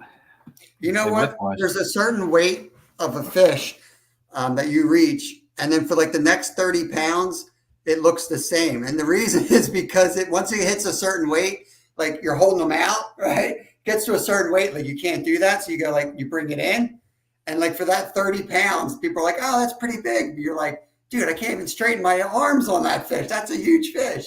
But Yeah. people don't appreciate. That's why I don't like scales or any of that stuff because We don't have big fish in our waters. Yeah, Well, not we like catch don't have it big. blues. I mean, we come don't have on. blues. I wish I lived in the South just for Curtis, I wish I could catch that thing in a creek. So Kelly, what fish Oh, do you baby. actually fish for then? Have a good night, Brandon. I'm a multi-species. Right. So, I go after so everything. you're I basically go after everything. You we're go all for pretty it. much multi-species. Yeah. We don't. So we you're- don't, you're I don't fish basically- just for one thing. Right. So basically, you're He's the original Bob. He was around before me. Yeah, I've been fishing since I was probably old enough to walk. Well, I started fly fishing when I was 3 years old. I got my very first fly at the age of 5. Nice. Yeah, my Tied mother, my first used fly to at take me age of down to the 7. creeks. My mother used to take me down to the creeks and catch big old 17-inch to 22-inch bass out of the creeks. I used to fish in my mom's womb all the time. I won't say. I can't say what I want to say. So I'm gonna do that. I think the umbilical cord was basically, I'm hungry. Yeah, I was brought up in a big outdoors family. That's why I started like the Tuesday night things, because I was brought up in fishing and hunting my whole life. You know, I hunted before I could legally even hunt. I was in the woods and all that stuff and fishing since I could walk. And man, I met so many people during COVID that were just like no clue on how to fish, and they were all out there, and it was like blew me away. Like I saw a dude on a fishing rod where, you know, the little. Let me show you a second.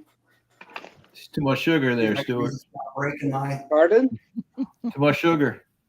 So like No, your this little, is I don't know what we call that, where you bring the hook back onto, you know? Still, too much sugar. I saw some dude lining his fishing line through that thing and then up through the holes. And he's like, this is a brand new rod. I don't know why it's not casting.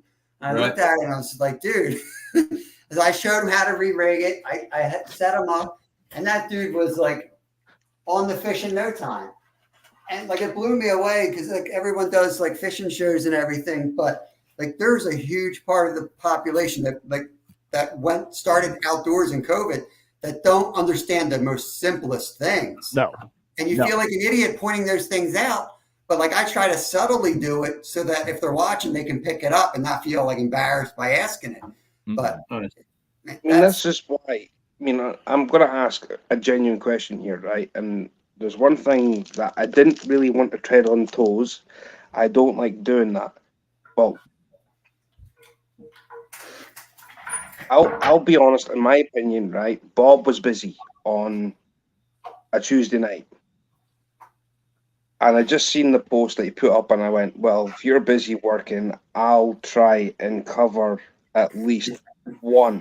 Oh, I don't I care. didn't want to tread on toes. I said this in the live, Bob. I did. I said it'll be a how-to Scottish style. It Because doesn't I knew bother that he was me. working, and I knew that somebody would have came in that I only would do it have to the said, time well, I'll be okay, right then. back. I only do So- them to the time change, so that was after my time change anyway. Because once that time change comes, I'm out fishing, and once we're out fishing more at night because of the school schedule, it's too chaotic. I don't know where I'm going to be. My phone's going to be dead. So it's something to get me through the winter. I can sit in the office and get it done after work. That's why I started doing them. Yeah. And I'll do them again next winter, but I don't want to have a regular scheduled show or anything. That's why I don't do mine anymore.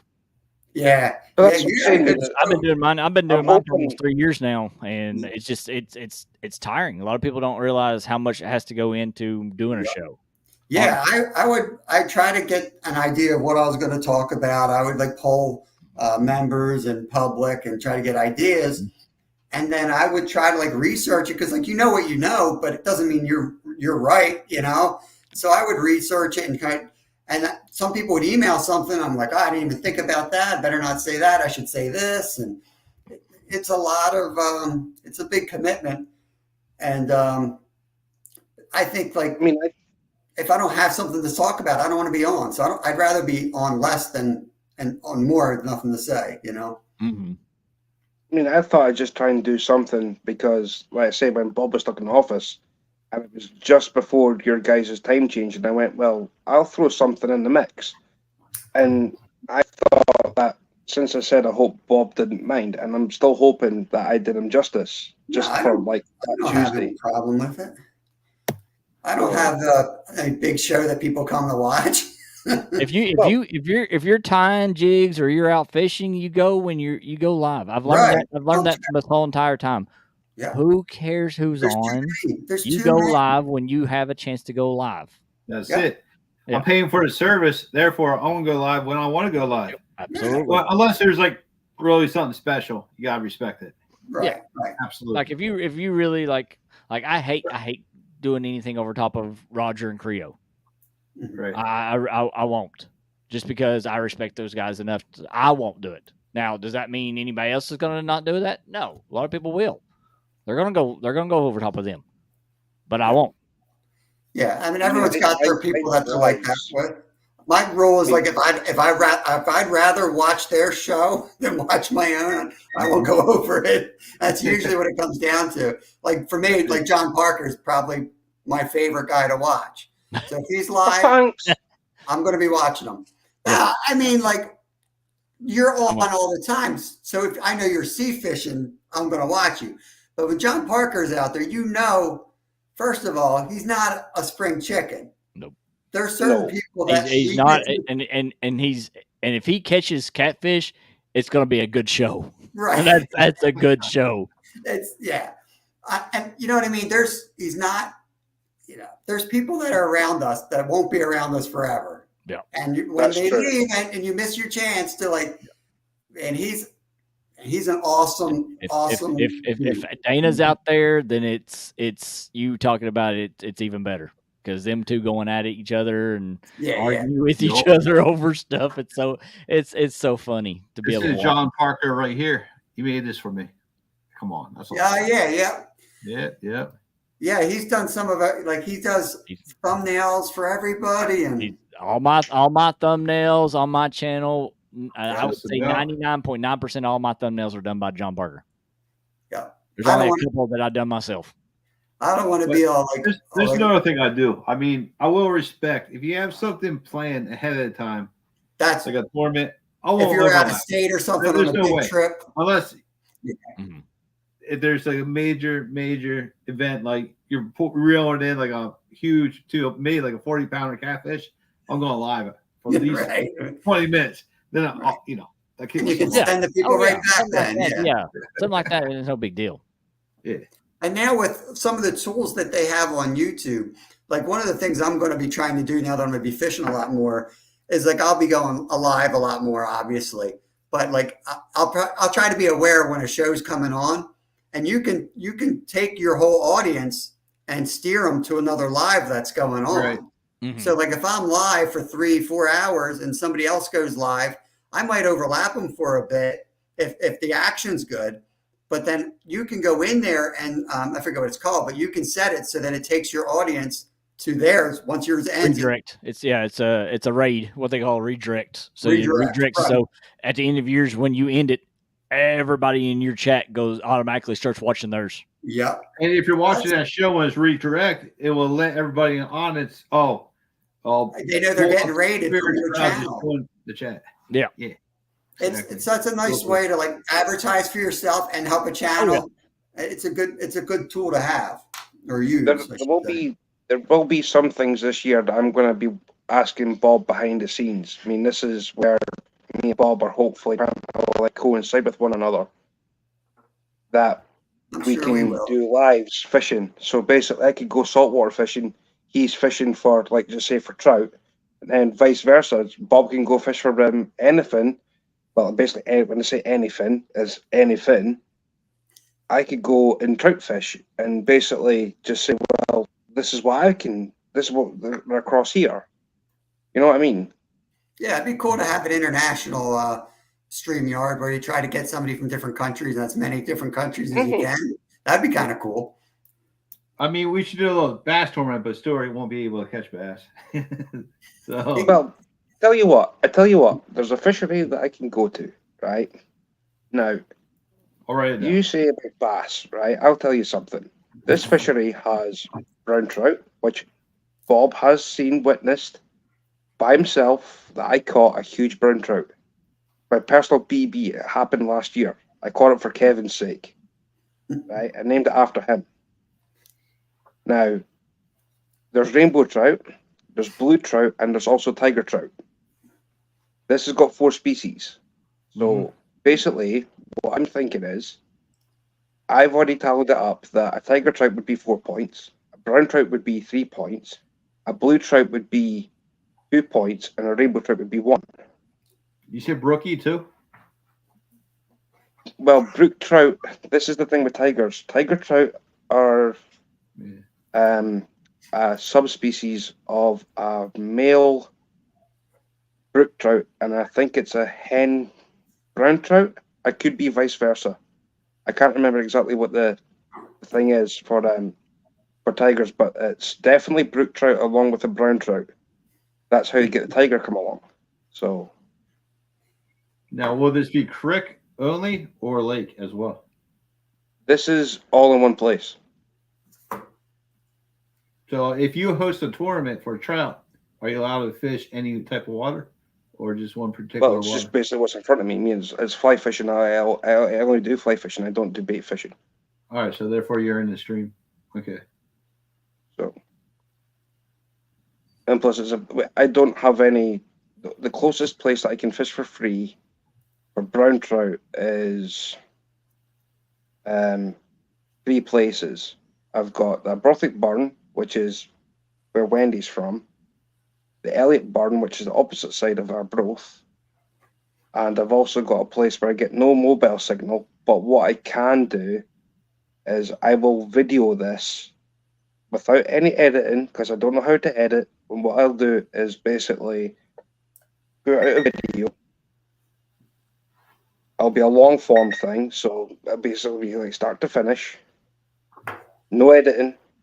It'll just basically like be a live that's basically like, you know what I mean? Yeah, to be honest, I'm not real into competitive fishing.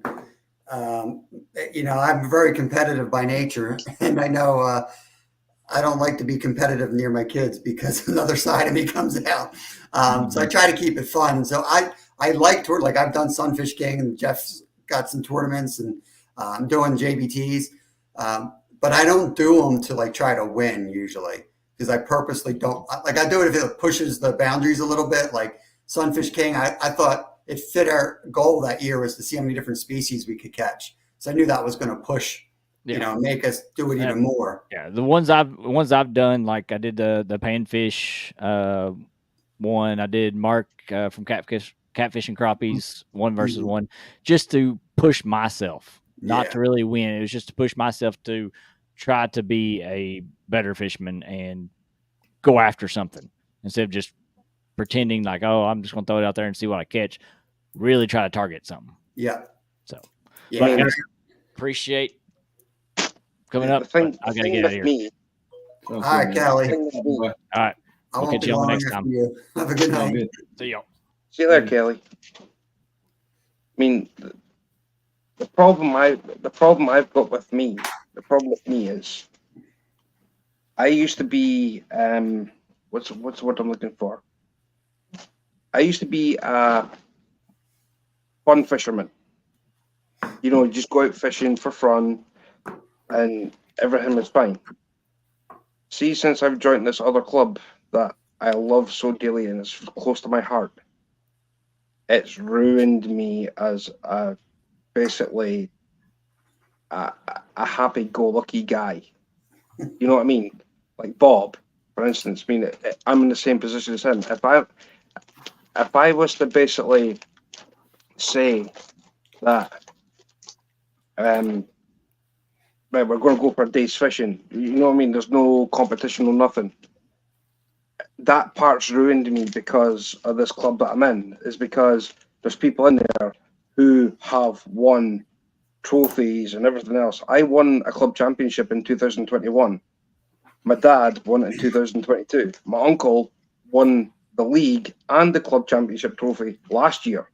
So it's like, well, Competition can ruin a lot of things in general. That's I mean, that's it's how I ruined feel me. about It's ruined me. it. I mean, Yeah, but that's where you need to sit back and look at the situation, and then you got to figure out: yeah. do I want to be this route? Like Bob said, do I want to challenge myself against other competitors? That's you gotta okay. be able to laugh at yourself. Be willing to lose. But you can't really, if you have a bad day of fishing, you're gonna look bad that particular day. But then you go out the next day, you're gonna catch the biggest fish of your life, and it's not meaningless. It's respectful to yourself. You hit your personal It's like- goal, but no one else will see it. It's like we're talking about John Parker. The reason we love watching his lives is because how many times he doesn't catch anything and he gets Right. all That's worked just up.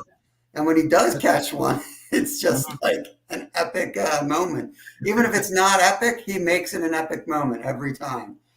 I mean, there's one thing that Wendy beside me, Showmanship. this side of me, I know it Hey, looks Wendy. different on camera, but I mean, Wendy's beside me. There's her hand. See? Promise. There's Wendy's hand. Now, the thing with what Wendy's asked me to do, she asked me to tie a fly. And Bob's probably seen it, but this is the first thing that I came to mind. Now, people will say, what on earth is this thing? Well, in all fairness, it's shiny. Mine, Is that the Curtis. hair you just cut off? Very funny, Bob. But this thing is on a 6-0 hook, and what I'm going to do is I'm going to take it to catch. I'm going to take it to catch a pike. I've got the rod there to do it with, so I'm looking forward to that at some point this year. And I have a little ace up my sleeve for this year. I am going to try course fishing for the first time properly this year. Now, if you guys give me a minute, this is what I was going to try and explain to Bob, and I'm kind of glad that he's here because I'm going to show you guys something. So if you give me a minute.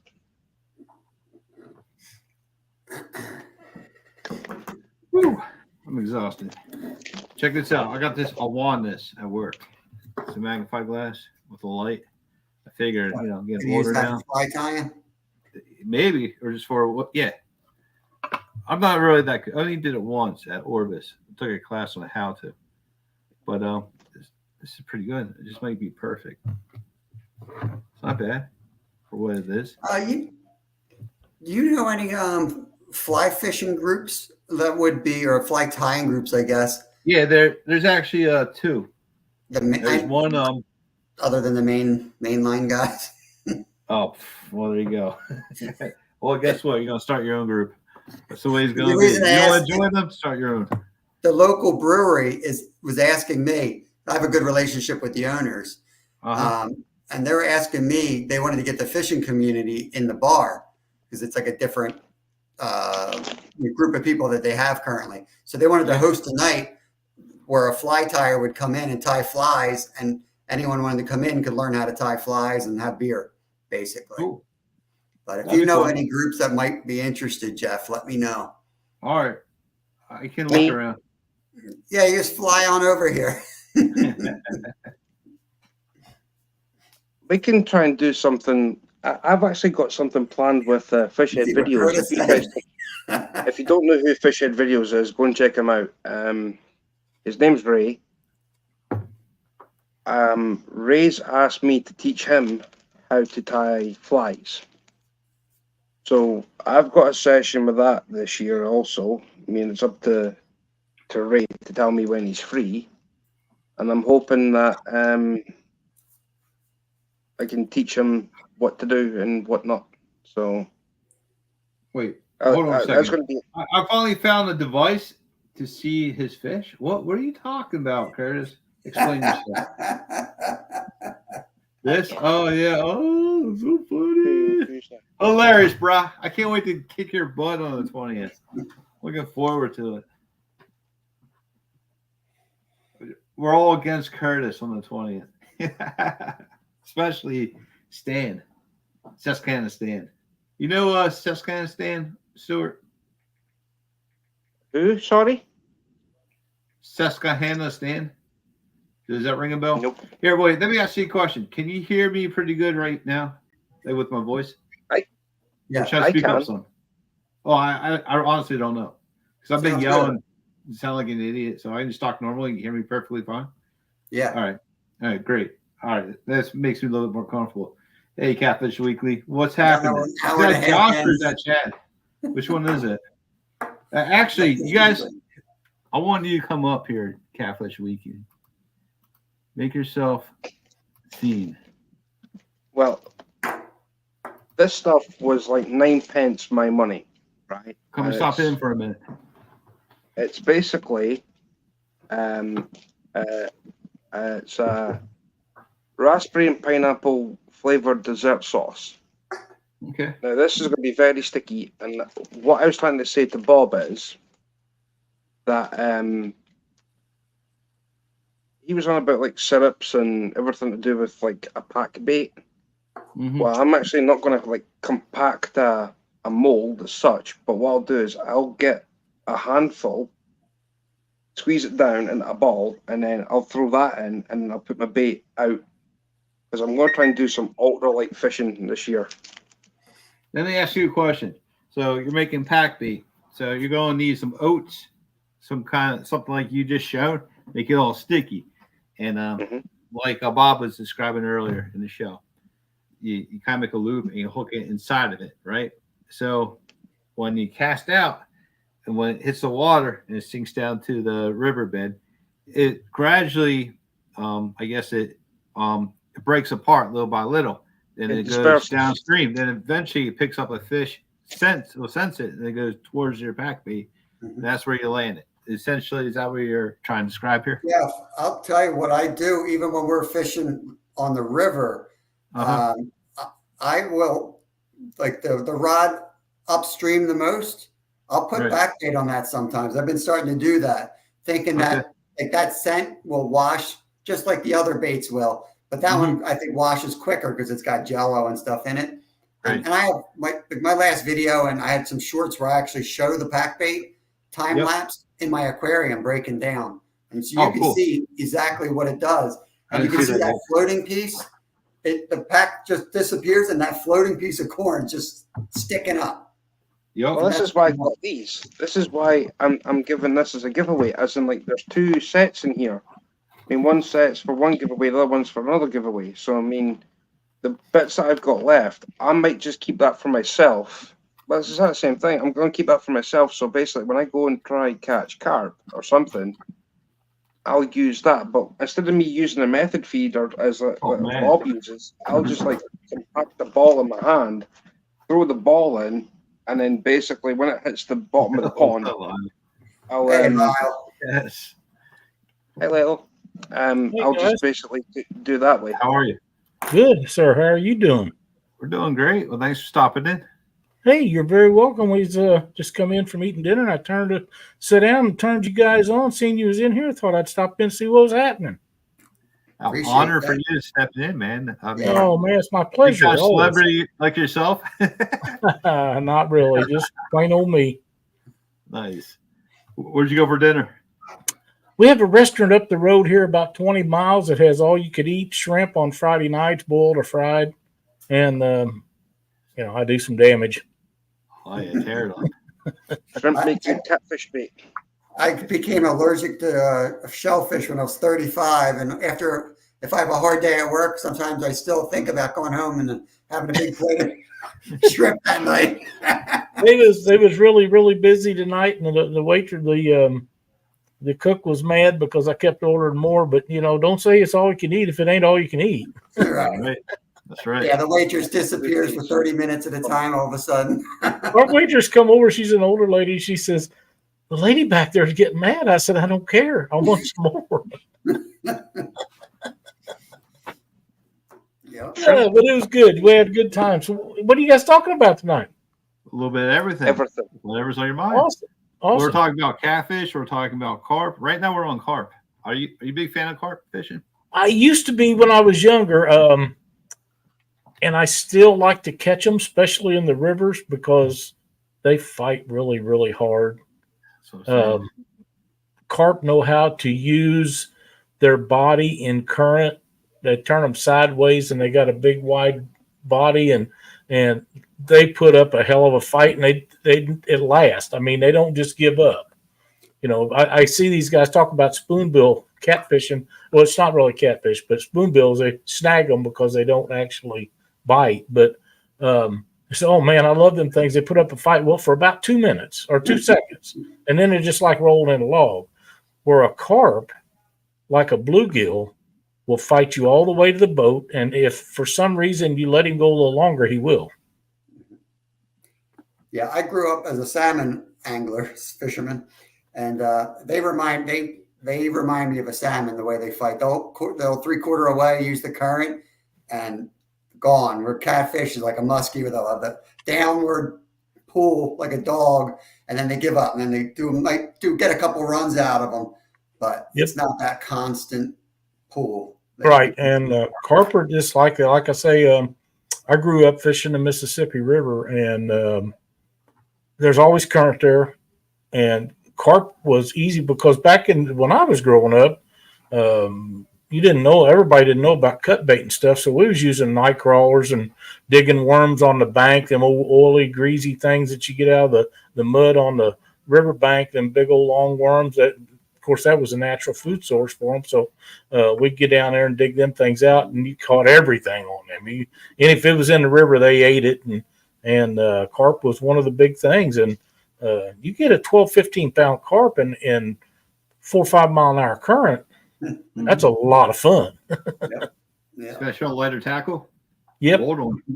Well, in those days, heavy bass stuff was all anybody had. Now, we're talking about the late 60s, early 70s, and, nobody knew what catfishing equipment was in those days, as we know it now. But, Wow. yeah, I like it. Speaking of carp, our friend Stan looks like he caught one. Heck yeah. Perfect There you go. catfish bait. You bet. There it is. Got 'em. They're real bloody. They work really well for catfish bait. But to be quite honest, I've ate a ton of them, so it doesn't bother me to eat them. All right, since you wonder started what this, kind of Jeff, hat this is. If you guys again wonder what kind of hat this is. that Nice. was yesterday or 2 days Very ago. nice. Very nice. Yeah, you had that on a short, right? On the video I released today, there's another. That was before work. Got on some big ones in the creek, and just like Lyle was saying, there was some good current, and man, he started heading down, and it was like I actually did an old salmon trip where you take the rod tip and you go to the side, and it's like it's risky, but you got to get them out of that current. It got to that point where I was like, I couldn't run the bank like I would with the salmon to stay parallel. The trees and everything were coming up, so I was just like, oh boy, I turned it and pulled. And then once you pop them out of the main current, you can kind of get the upper hand again. Yeah, you steer them where you want to go to land it. A little bit. That's right. Absolutely. It's awesome. Listen, guys, I just got home and I've got some other stuff to do. I thought I'd stop in and say hi. Glad to see you on here, and I'll stop in and visit with you again. All right, sounds Appreciate good. it. Well, That's awesome. appreciate it. You have a great weekend. Pardon me? Well, what's your channel name? Catfish Weekly. I will find you and I'll hook set you. Very good. Thank you so much. We always love it. And jump in there, Jeff, Monday night, and let everybody know about your stuff that you got going on here. All right, we'll do, man. All right. See you guys. Later on. Well, thank you. That was great. Yeah. Robert said Lyle's talking about the 1860s. He says the 60s. I had some kid tell me that I was from the 1900s the other day. You're joking.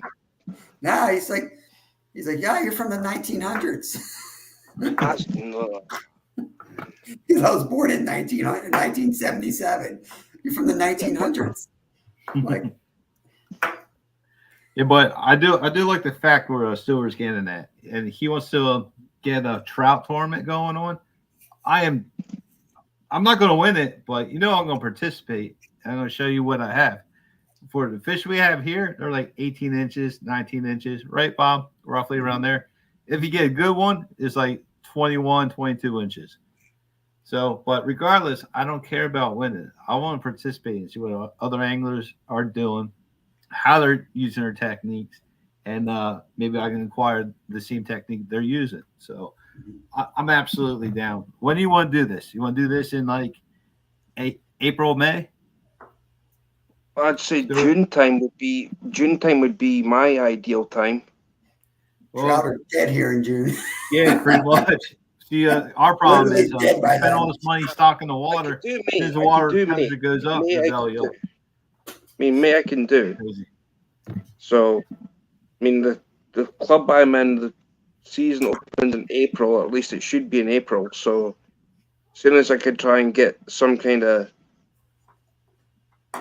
pattern going for up there, I'll basically go live and I'll just say, well, when do you guys fancy doing this? The only problem with Trathon is it's like out the way. It's hardly, you do get mobile signal, right? But it's not like it's not like it's always there. It comes and goes. You know what I mean? It's like as soon as you find a hot spot, it's like, right, I need to find how to keep myself here. But you can't anchor up, and the only thing I can use is a thing called a drogue, and it looks like an underwater parachute, which does slow the boat down. But we've got to constantly drift because you can't really stop unless you're somewhere. All right, here, let's check this out real quick. Bob, tell me what's going on. I'm catching a fish. That's my.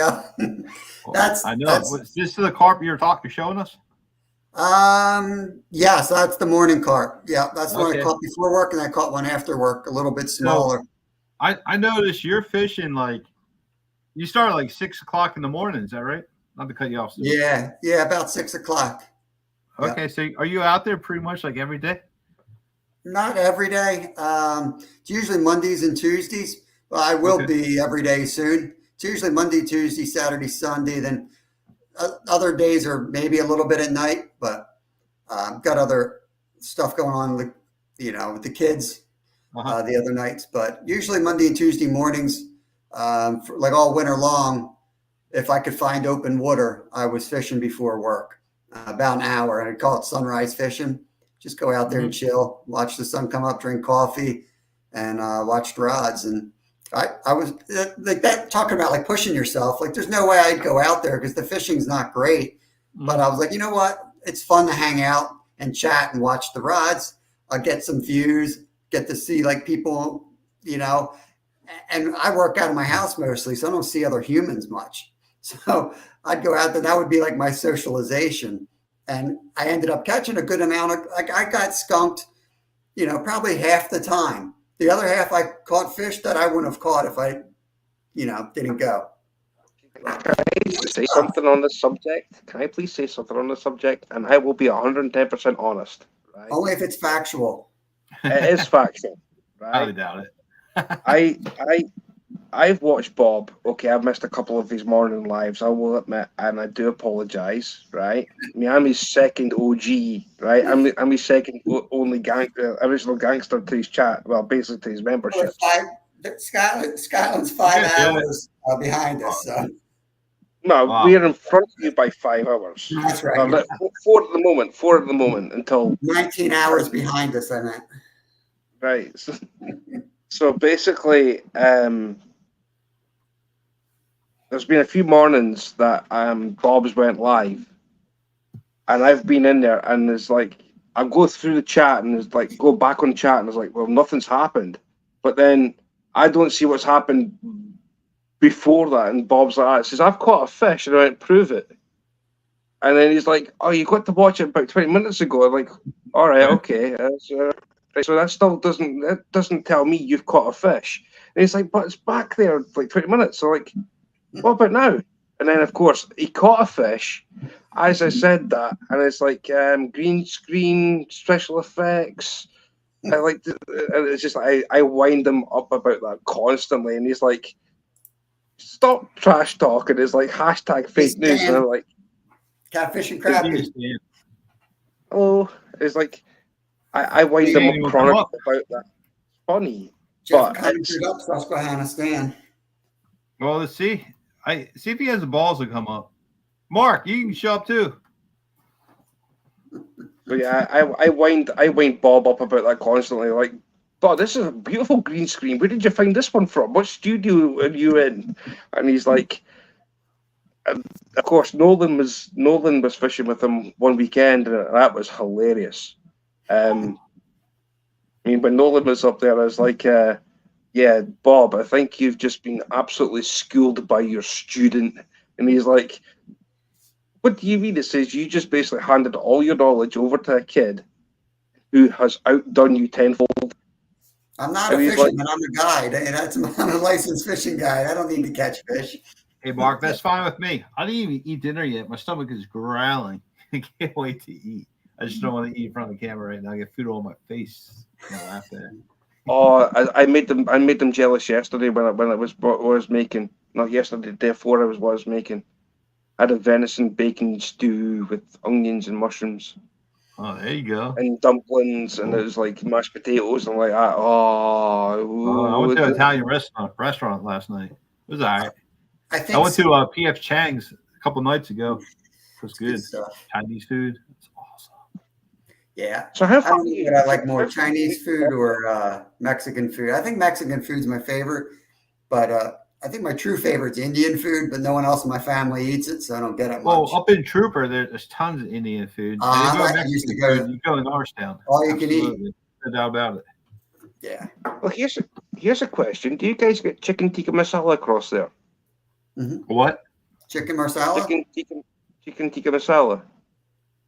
I sound like there's an extra consonant in there. I'm not sure. Chicken tikka masala. Yeah, sounds like chicken recipe. What do you got in there? What is it? Pasta, chicken? It's an Indian. That's actually. This is where people get confused. They think it's an Indian dish. It was actually created in Scotland. But it's got Indian spices, but it was actually created in Scotland, the chicken tikka masala. So there you go. Interesting. Look into it. I gotta look it up. There's a lot of interesting things that come across from us. We first made a telephone. Are you trying to justify the importance of Scotland to us, or what? What do you? Well, actually, I'll tell you what the importance of Scotland is. It's a place called Loch Leven, which has got basically brown trout that have been distributed worldwide. Yeah, I think you told me this. This was like that was like where they emanate from. Mm-hmm. Yep. So all came from Scotland. The saltwater run, right? Or they're like steelhead, what we call them. No, basically sea trout. They're like basically brown trout that go to sea. So. And they become big. That's what they stock New York with. That's what I believe that they stock New York with the That's like that. They're that breed because the Atlantic salmon are like just about extinct. So Well, we don't crossing really that have direction, Atlantic yeah. I salmon mean, here. honestly, there's a documentary on YouTube, and I've actually sat and watched this because, like, say, across here, like this place behind me, where I'm born and bred, 95% of wild salmon, Atlantic salmon, are not coming back. Only 5% are coming back from basically. Yeah, over here we have the Great Lakes that they stock with salmon, right? And they stopped unless I'm totally confused. I believe they stopped stocking Atlantic, and they're actually Pacific salmon that they've stocked our Great Lakes with now. Oh yeah, I mean it will be. Just a It'll better be fit. Pacific salmon that they've done it with. I mean Atlantic salmon. If you catch a wild one, I mean you've done something right. That's one that's eluded the basically the demise. I mean, for one salmon to make it up out of all the eggs that they lay, if you catch one coming back, you think, well, where's the rest of them? And it's just like you try and work out in your head where does the issue start? So you start thinking freshwater, but what's in freshwater? Across here, one of the things that we've got that you guys definitely have is red signal crayfish. We've got them here. The worst thing for a river system. Right. And then you go from like say your red signal crayfish. You've got other predators such as brown trout because they do eat salmon eggs. It's been proven. Then you've got like further down the actual river system. When you get like brackish water, then you've got seals, dolphins because they do actually go into brackish water. You've got seals, dolphins, cormorants, but that's fresh and salt. Mergansers, gooseanders. So when you're going through the whole river system, herons included. You're thinking, well, how can this little fishy survive? And then basically from there, make us a salt water and like proper salt water, which is like, you know what I mean? You've got like sort of what do you call it? Sea lice. And if you catch a fishy if you get a hold of a fishy this size, which is basically going to sea to basically feed, it's covered with lice. It's got no chance, absolutely no chance. None whatsoever, huh? How about that? Let's go, Bobby. I stepped out for a second. Let's take care of business. There he is. That's fine. All right. I'm back. But yeah, for Atlantic salmon, 95% of them are basically non-existent. Only 5% are coming back, and that's a huge problem. And we've got three, if not four, of the best salmon rivers in the world. We've got the Spey, the Tay, the Dee, and Tweed. So there's four rivers. Overfishing, pollution. What's the toll here? What's the issue? I mean, we used to have coastal nets, but one commercial coastal netting company, they a actually lot of the came big with issues around the world are actually water flow and reservoirs and government affecting where and how much volume of water flows when. That's from what I've read, that's the biggest worldwide effect on fisheries is the volume of water being released. I didn't even take that in perspective. You have a good point here. Because if it's too much flow, they don't stand a chance. If it's not enough. My wife does for a living. It's like she's a biological chemist, and that's what she does. Well, she should be on the show right now. She knows more than all of us, I guarantee. She's very good at what she does. I've been trying to get her to help me out doing a microinvertebrate video for fly fishing for years because she's the genius with that stuff. She went to school forever for it, But. Well, if it's invertebrates that you're thinking of a river system, I'll tell you what I can do for you, Bob. I don't know what species you've got across there, right? Like some fresh water shrimps. I can do a kick sampling. Right, I'll get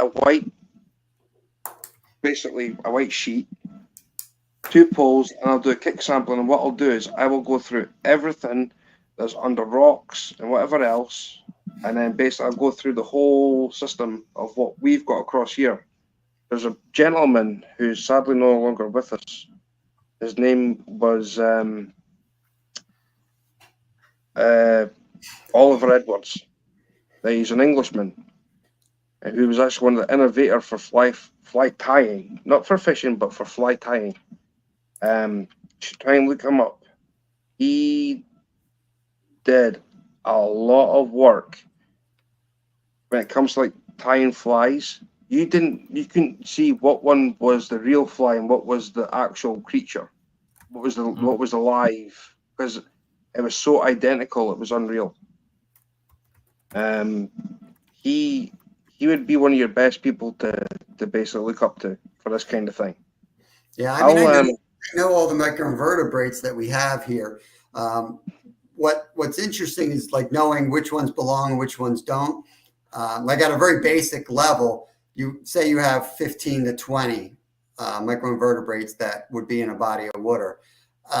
You can figure out which ones are missing in a body of water and know immediately why they're missing based on what they can't live in and what type of environments are poisonous towards them. And that's what she legally did. Like they would go after companies for pollution and all different things when she worked for the government. And they could prove, they would hold up in court based on what was alive in that water and what wasn't. And nearby waters, what they had in, what didn't. And a lot of it wasn't, very rarely was it contamination. It was almost always water flow and volumes, and usually released, and it ended up being the government. So then they obviously dropped the lawsuits because they're like, it's actually not the private business. It's like the reservoir opening up at irregular or regular sometimes because it wasn't natural.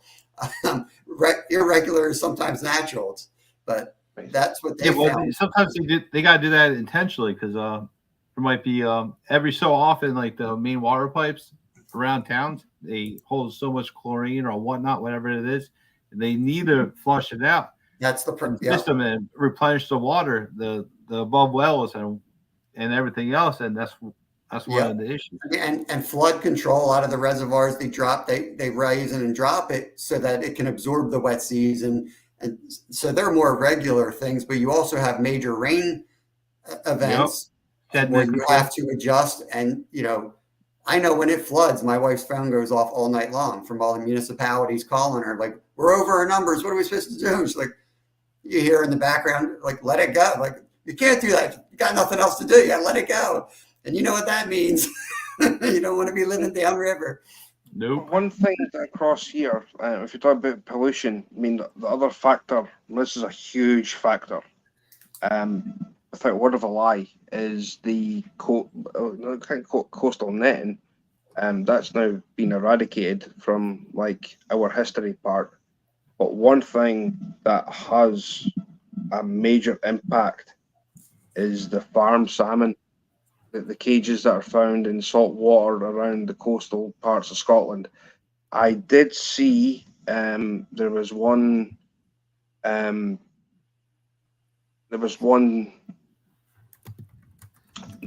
crucial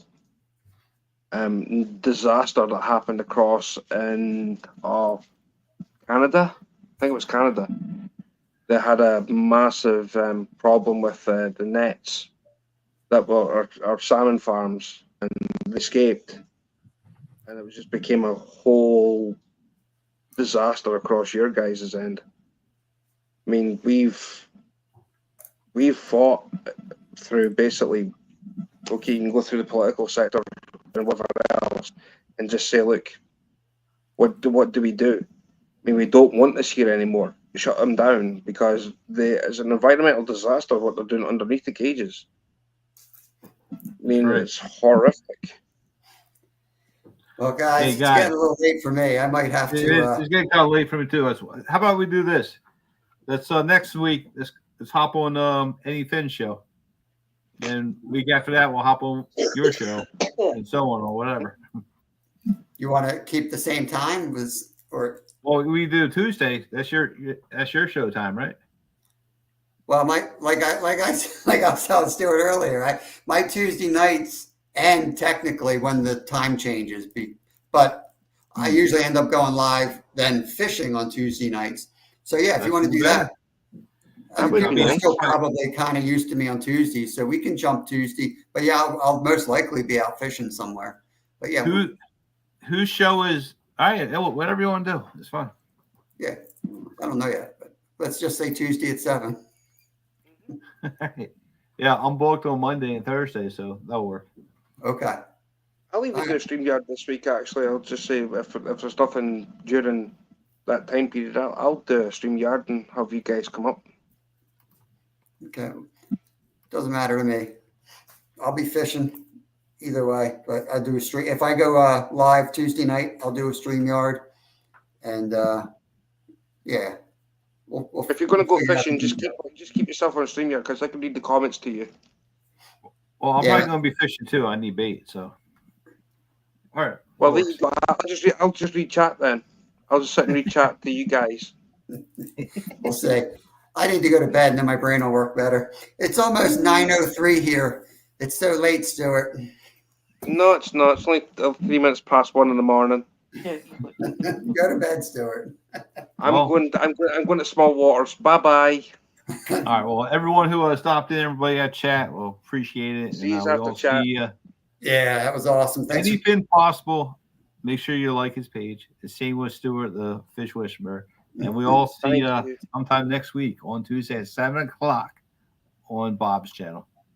Sounds good. All right, man. You guys have a great night. Have a good night. Later. Peace.